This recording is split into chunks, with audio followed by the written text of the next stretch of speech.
Hello learners, तो आज हम बात करेंगे वोकैब्युलरी के बारे में। अक्सर इसे लोग प्रोनाउंस करते हैं वोकैब्युलरी, कोई कहता है वोकेबलरी, लेकिन इसका सही प्रोनाउंसिएशन क्या है? वोकैब्युलरी। इसका मतलब होता है शब्द भंडार या शब्दकोश। तो आज की हमारी वोकैब्युलरी का पहला वर्ड है क्वेंट। इसका प्रोनाउंसिएशन क्वेंट होता है। इसे क्वांट नहीं कहते हैं, क्वांट नहीं कहते हैं, इसे कहते हैं क्वेंट। इसका मतलब होता है विचित्र या अनोखा। लेकिन कोई भी चीज ओल्ड फैशन होनी चाहिए या पुराने जमाने की होनी चाहिए। She uses Quint jewellery. वह विचित्र गहनों का उपयोग करती है। विचित्र यानी कि in the sense of old fashion. The fishing village was very Quint, यानी कि मछली पकड़ने वाला गांव बहुत विचित्र था। नेक्स्ट वर्ड है हमारा स्कर्ज। स्कर्ज का मतलब होता है सजा या अभिशाप। इसका प्रोनाउंसिएशन स्काउर्ज नहीं होता है, इसका होता है scourge. For example, this disease is scourge for the developing world, यानी कि विकासशील दुनिया के लिए ये बीमारी एक अभिशाप है, यानी कि स्कर्ज है। नेक्स्ट वर्ड है हमारा ऑब्फस्केट। इसका मतलब होता है किसी भी चीज को जानबूझकर कठिनाई करना या उलझाना,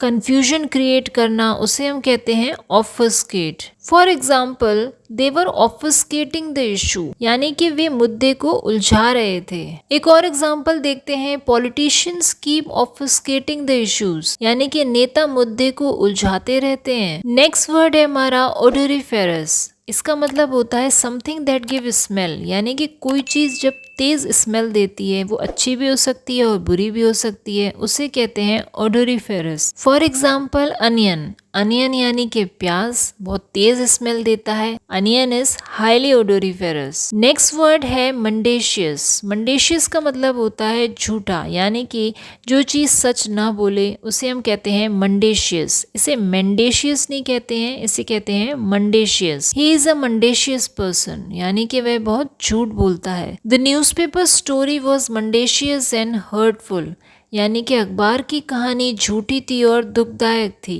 नेक्स्ट वर्ड है मेंडिकंट। इसका मतलब होता है बेगर या भिखारी। इसका सही प्रोनाउंसिएशन है मेंडिकंट। किसी भी वर्ड को सही तरीके से कैसे प्रोनाउंस करना है ये हमें पता होना चाहिए। इसे कहते हैं मेंडिकंट। अब ये सेंटेंस में कैसे यूज होता है? He abandoned his job and lived as a homeless मेंडिकंट।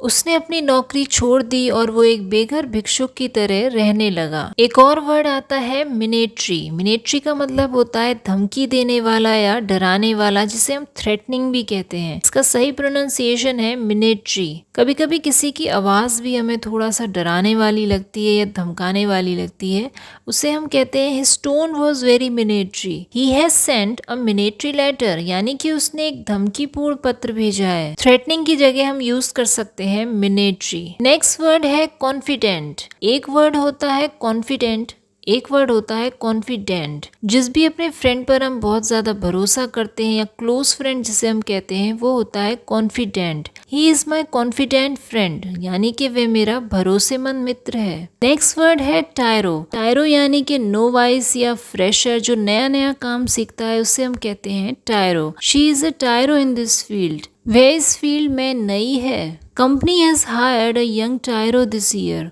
इस साल कंपनी ने कुछ नए लोगों को हायर किया है। नेक्स्ट वर्ड है अफोर्ड। इसका मतलब होता है कर सकने की क्षमता। इसका ज्यादातर मनी के सेंस में ही यूज होता है, यानी कि खर्च उठाने की क्षमता को हम कहते हैं अफोर्ड। जैसे कि for example, he will be able to afford a house next year, यानी कि अगले साल वो एक घर खरीद सकता है। कुछ कर सकने की या खरीद सकने की क्षमता को हम कहते हैं अफोर्ड। नेक्स्ट वर्ड है ओडील। इसे हम ओर्डील नहीं कहेंगे, इसे कहेंगे ओडील। इसका मतलब होता है कठिन परीक्षा या अग्नि परीक्षा। माई ओडील वॉज फाइनली ओवर, यानी कि मेरी कठिन परीक्षा आखिरकार खत्म हुई। हम एग्जाम्स को भी तो ओडील कह सकते हैं। Exams are an ordeal for me, यानी कि एग्जाम्स मेरे लिए क्या है? कठिन परीक्षा है। आई होप आपने आज जाने होंगे बहुत सारे वोकैबुलरी के वर्ड्स। वीडियो पसंद आई तो इसे लाइक जरूर करना, चैनल पर पहली बार आए तो सब्सक्राइब जरूर करना। तब तक के लिए मिलते हैं नेक्स्ट वीडियो में।